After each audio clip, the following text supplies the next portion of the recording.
Dasar-dasar utama Kementerian Pelajaran Malaysia, MBMMBI, memertabatkan bahasa Malaysia, memperkukuh bahasa Inggeris. Dasar ini telah dilaksanakan oleh Kementerian Pendidikan Malaysia yang telah dilakukan secara berperingkat pada tahun 2010 sebagai menggantikan Dasar Pengajaran dan Pembelajaran Sains dan Matematik dalam Bahasa Inggeris yang telah dimansuhkan pada 8 Julai 2009 atas kesepakatan Jemaah Menteri. Dasar inilah dasar untuk menggunakan bahasa Melayu sebagai bahasa pengantar di seluruh sekolah rendah dan sekolah menengah, dan untuk memastikan semua murid fasih menggunakan bahasa Inggeris dengan betul. Dasar memperkukuh bahasa Inggeris pula dilaksanakan bertujuan untuk mempersiapkan diri anak muda untuk menguasai bahasa Inggeris bagi mempersiapkan diri mereka untuk bersaing di peringkat nasional dan global. Seterusnya saya akan sambung kepada faktor pelaksanaan MBMBI. Yang pertama ialah kepentingan ekonomi. Kebanyakan perusahaan dan organisasi memerlukan pekerja yang mahir dalam bahasa Inggeris untuk berkomunikasi dengan pelanggan dan pasaran antarabangsa. Yang kedua ialah identiti kebangsaan. Bahasa Melayu merupakan bahasa kebangsaan Malaysia dan menjadi sebahagian daripada identiti kebangsaan.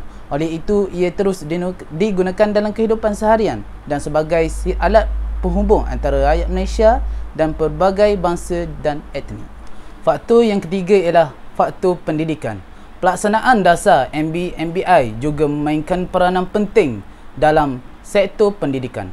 Akta pendidikan yang dipinda telah menyebabkan kursus-kursus di institusi pengajian tinggi, khususnya institusi pengajian tinggi awam, menggunakan bahasa Melayu sebagai bahasa pengantar, dan institusi pengajian tinggi swasta diberikan kebebasan untuk menggunakan bahasa Inggeris.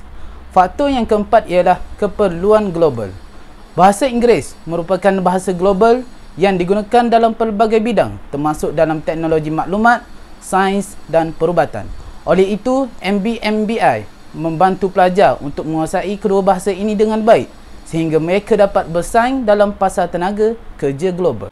Proses pengumbalan dasar MBMMBI boleh dibahagikan kepada 4, antaranya penyelidikan dan kajian dasar MBMMBI dilaksanakan setelah kajian dan penyelidikan yang terperinci tentang keperluan serta kehendak masyarakat Malaysia dalam memartabatkan bahasa Malaysia dan memperkukuhkan bahasa Inggeris.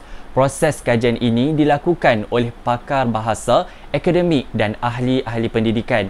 Yang kedua, penyelidikan rangka dasar MBMMBI dibuat kerana melihat kepada keputusan yang diperoleh melalui kajian dan penyelidikan.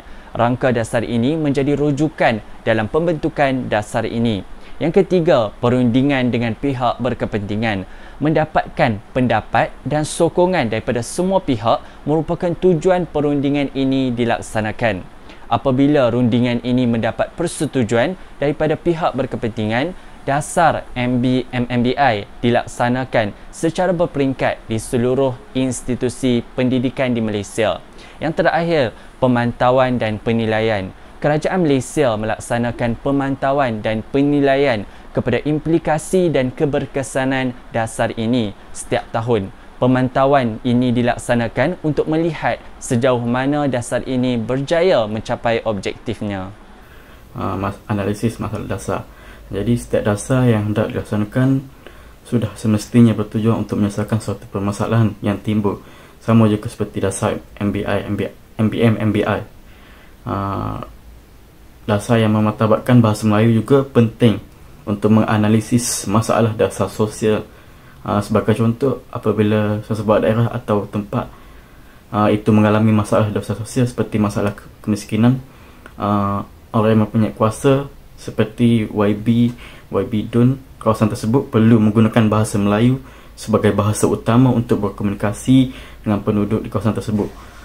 Beliau juga perlu mempelajari dan memahami bahasa Melayu supaya dapat berkomunikasi dengan masyarakat setempat dan mendapat informasi yang tepat mengenai sebab-sebab budaya dan sosial yang menyumbang terhadap tingginya angka kejadian kemiskinan di daerah tersebut. Seterusnya, memperkukuh bahasa Inggeris yang membawa maksud memantapkan lagi penguasaan bahasa Inggeris sebagai bahasa yang wajib dipelajari, sebagai bahasa komunikasi dan dan juga bahasa ilmu di peringkat antarabangsa. Sebagai contohnya, penguasaan bahasa Inggeris membolehkan seseorang itu ataupun seorang individu, seorang pelajar menggunakan sumber daya global. Seorang pelajar itu juga dapat mengakses bahan-bahan global seperti artikel, jurnal atau bahan bacaan ilmiah yang terkini yang berbahasa Inggeris. Melalui pembacaan ini dapat meningkatkan kualiti secara tidak langsung dalam menganalisis sesuatu masalah dengan baik. Kepentingan dasar MBMMBI yang pertama memperkasakan bahasa Melayu. Salah satu aspek utama dasar ini adalah untuk memperkasakan bahasa Melayu sebagai bahasa kebangsaan serta bahasa rasmi negara. Yang kedua, meningkatkan penguasaan bahasa Inggeris. Perkara ini signifikan kerana bahasa Inggeris adalah bahasa global serta diperlukan dalam pelbagai bidang termasuk perniagaan, sains dan teknologi. Yang ketiga iaitu meningkatkan tarikan pelaburan. Pelabur akan lebih cenderung untuk melabur di negara yang mempunyai tenaga kerja yang mahir dalam bahasa Inggeris dan bahasa Melayu. Pengunjung yang datang akan berasa selamat disebabkan boleh bertutur atau berbicara dengan rakyat tempatan. Yang keempat iaitu meningkatkan mobiliti pekerja. Kemahiran dalam penguasaan bahasa Inggeris dan bahasa Melayu dapat membantu pekerja Malaysia meningkatkan mobiliti di dalam dan di luar negara. Ini kerana kemahiran berbahasa Inggeris dan berbahasa Melayu dapat membuka banyak peluang terutamanya dalam pekerjaan. Seterusnya, saya akan menyambung mengenai strategi pelaksanaan dasar memartabatkan bahasa Melayu dan memperkukuhkan bahasa Inggeris. Pelan Pembangunan Negara 2013-2025 yang telah dilancarkan pada tahun 2012 bertujuan untuk memastikan satu sistem pendidikan negara yang berkualiti dapat dikecapi. Sebanyak 13 inisiatif di bawah dasar MBM-MBI yang berpandukan Rancangan Malaysia ke-10 telah pun digariskan dan terdapat 8 strategi yang dikemukakan. Yang pertama adalah mentransformasikan kurikulum bahasa Melayu dan bahasa Inggeris. Yang kedua, memantapkan kompetisi guru bahasa Melayu dan bahasa Inggeris. Yang ketiga, menempatkan guru bahasa Melayu dan bahasa Inggeris mengikut option. Yang keempat, menggunakan perkhidmatan pakar, perunding dan pembantu guru. Yang kelima, memperluaskan penggunaan bahan dan TMK, teknologi maklumat dan komunikasi dalam PDP bahasa Melayu dan bahasa Inggeris. Yang keenam, memperluaskan publicity dan kempen pengukuhan bahasa. Yang ketujuh, meningkatkan penyertaan murid dalam aktiviti bahasa di luar bilik darjah. Dan yang ke-8 yang terakhir sekali, melaksanakan pentaksiran dan pelaporan keperihalan pencapaian murid. Seterusnya, perancangan sosial dalam dasar MBM-MBI. Yang pertama, menentukan matlamat. Kenapa perlunya dasar MBM-MBI ini dilaksanakan dalam negara? Sebabnya adalah untuk meningkatkan kemahiran berbahasa dalam kalangan pelajar maupun masyarakat di Malaysia. Yang kedua, mengenal pasti isu. Untuk setiap masalah, pasti akan ada isu yang membuatkan suatu dasar itu digubal dan pada akhirnya dilaksanakan sehingga mencapai satu tahap di mana dasar ini tidak diperlukan lagi. Yang ketiga, kajian terhadap tahap penggunaan bahasa.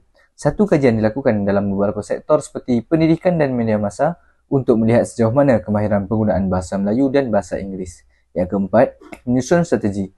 Setelah mendapatkan hasil dapatan kajian, maka beberapa strategi akan disusun untuk mengatasi isu yang terkait dengan dasar ini.